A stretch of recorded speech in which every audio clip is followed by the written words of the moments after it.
Bonjour les amis, j'espère que vous allez bien. Pour les personnes qui ne me connaissent pas, je suis le docteur Madani. Je suis gériatre et psychogériatre. Je suis praticien hospitalier.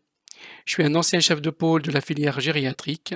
J'adore bien et j'aime bien ma filière gériatrique.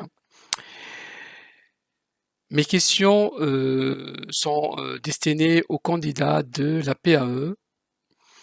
Il faut savoir que ce mois-là, c'est un mois très particulier pour les candidats parce que les esprits s'échauffent. On est en pleine période d'inscription. Il y a des candidats qui ont reçu leur confirmation ou leur mail de confirmation. Il y en a d'autres non. Ça va venir certainement dans les prochains jours. Par ailleurs, il faut dire que l'examen est fixé pour la fin du mois de septembre. Donc, pour cette raison, il faut bien se préparer, il faut bien se concentrer, il faut bien sélectionner et puis c'est parti. Donc, pour vous avancer, j'ai choisi pour vous certaines spécialités clés qui sont aimées par les jurés généralement et aimées par tous les gériatres. Voilà, je commence par la cardiogériatrie. Il y en a d'autres vidéos qui vont toucher certainement d'autres spécialités. Pour la cardiogériatrie, j'ai choisi pour vous une pathologie assez fréquente chez le sujet âgé, qui est l'insuffisance cardiaque. J'ai deux questions uniquement. La première question avec une réponse et la deuxième également. Donc, je commence ma première question et je la répète deux fois pour vous donner un peu le temps de réfléchir. Ma première question est la suivante.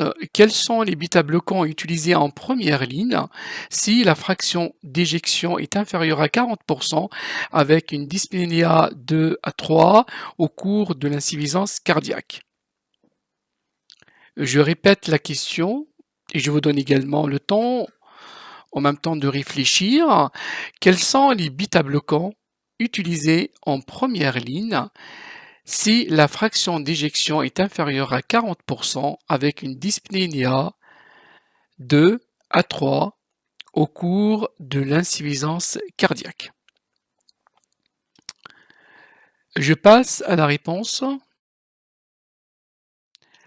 Il faut dire que chez la personne âgée, on a 4 bêta-bloquants qui sont permis. Parmi ces bêta-bloquants, on a le bisoprolol. C'est un médicament que j'aime bien, il est trop utilisé. On le trouve dans toutes les ordonnances généralement de la personne âgée. Certainement, vous avez fait cette expérience. Donc, il y a le bisoprolol. Le deuxième médicament, c'est le carvedilol. Le troisième, c'est le métoprolol-succinate. Et le dernier, c'est le nebivolol. Donc ces bêta-bloquants, on l'utilise pas d'une manière directe, il faut les utiliser selon un schéma de début et de cible. Donc on commence généralement par une dose faible et on augmente progressivement pour arriver à la dose cible. Commençons par le bisoprolol. Donc ce médicament, on commence par une dose faible à 1,25 mg pour arriver à une dose cible 10 mg par jour. Si malgré ça, ça ne fonctionne pas, on passe à une autre molécule. Le deuxième médicament, c'est le carvedilol. On débute par 3,125 mg 2 fois par jour et on arrive à une dose cible de 25 mg 2 fois par jour. Le troisième médicament, c'est le métoprolol succinate. On débute par 12,5 mg à 25 mg par jour pour arriver à une dose cible de 200 mg par jour. Et le quatrième médicament, c'est le Nebivolol. On débute par une dose faible, 1,25 mg par jour, pour arriver à la dose cible 10 mg par jour. Je pense que vous avez fait le lien entre deux médicaments qui ont le même dosage de début et la même cible, qui sont le bisoprolol et le Nebivolol. Donc il faut dire aussi que ces médicaments, ces bêta-bloquants, ne sont pas référenciés pour la prise en charge de l'hypertension artérielle. Ils sont réservés à l'insuffisance cardiaque. Je passe à la deuxième question.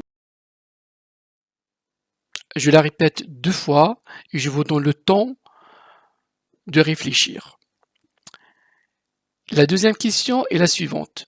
Quels sont les inhibiteurs de l'enzyme de conversion utilisés en première ligne si la fraction d'éjection est inférieure à 40% avec une dyspnea 2 à 4 au cours de l'insuffisance cardiaque?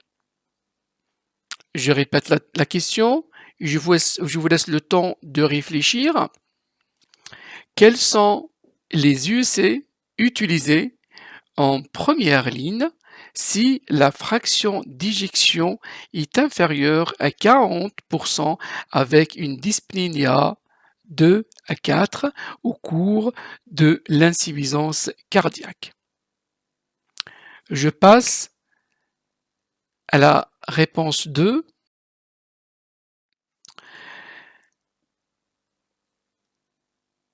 Il faut dire qu'on a 5 médicaments ou 5 UEC qui sont utilisés également pour le sujet âgé. On a la captopril. Le deuxième médicament, c'est l'enalapril. Troisième médicament, l'isinopril. Quatrième, ramipril. C'est mon médicament préféré comme le bisoprolol. Et à la fin, c'est la trondorapril. Donc, tous ces médicaments, ils terminent par pril.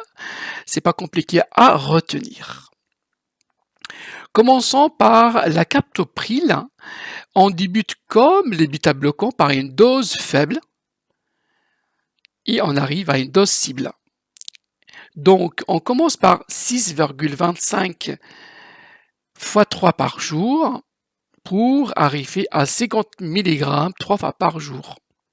Le deuxième médicament, c'est l'enalapril 2,5 mg 2 fois par jour pour arriver à une dose cible de 10 à 20 2 fois par jour.